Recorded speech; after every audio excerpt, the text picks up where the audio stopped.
안녕하세요. 개혁의 나팔입니다.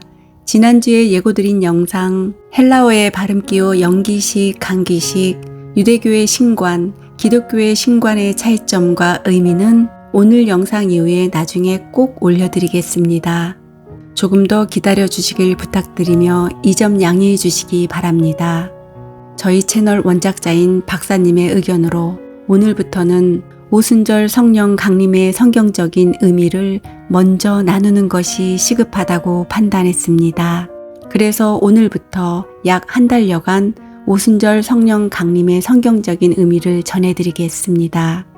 하나님께서 아담의 죄로 말미암아 부패한 세상 가운데 있는 자신의 택하신 자들을 위해 예수 그리스도를 이 땅에 보내시고 그로 하여금 선택하신 자들의 죄를 위해서 십자가에 죽게 하시고 그 죽음으로써 택자들의 죄를 사하시고 그를 믿으면 구원받을 수 있는 길을 열어주셨습니다.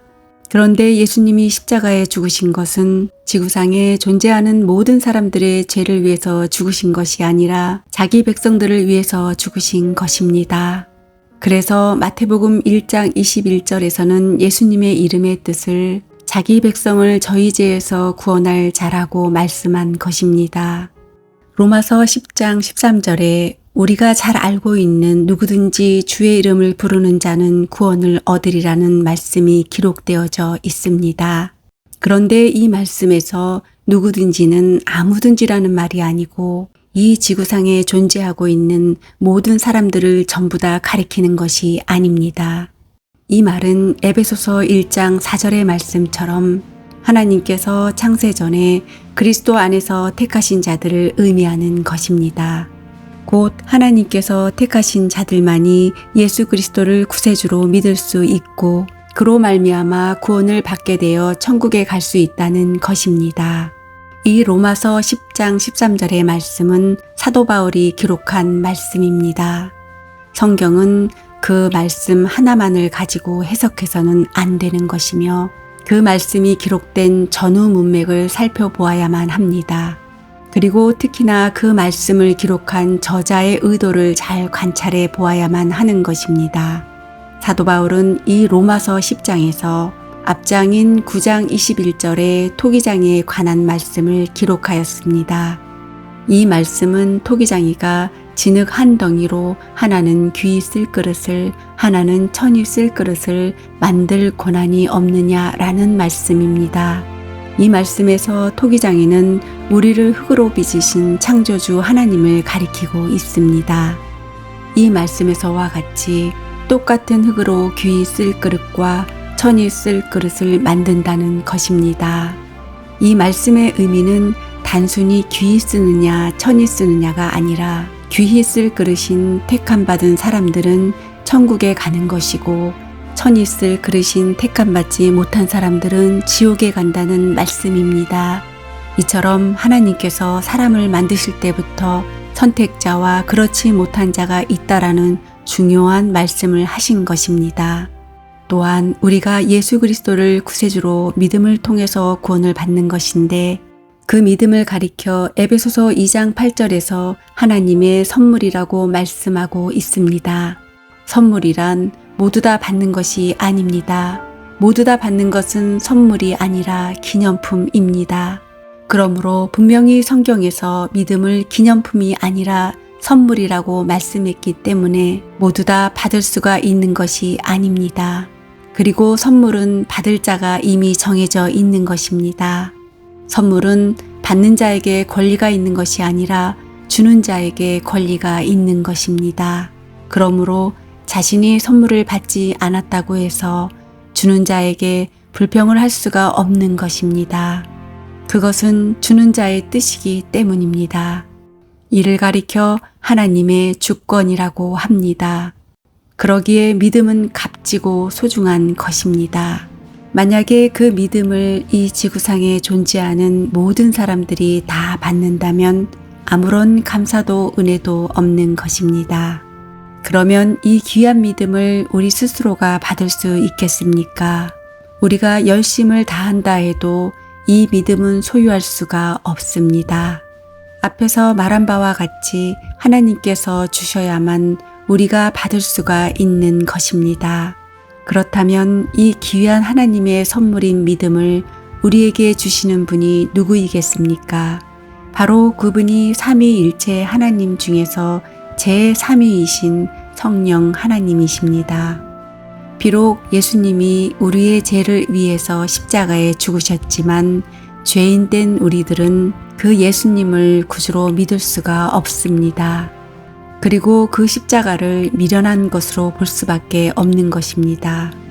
죄를 통해 어두워진 우리들의 심령은 도무지 예수님의 십자가의 은혜를 믿고 의지할 수가 없습니다. 이러한 자들에게 성령 하나님이 오셔서 지혜를 주셔야만이 예수님을 구세주로 믿을 수가 있는 것입니다. 그러기에 성령 하나님의 강림하심이 우리에게는 절대적으로 필요한 것입니다. 이 성령 하나님이 오심으로 우리는 예수님의 십자가의 의미를 알게 되었고 믿게 되었으며 구원을 받을 수가 있게 된 것입니다.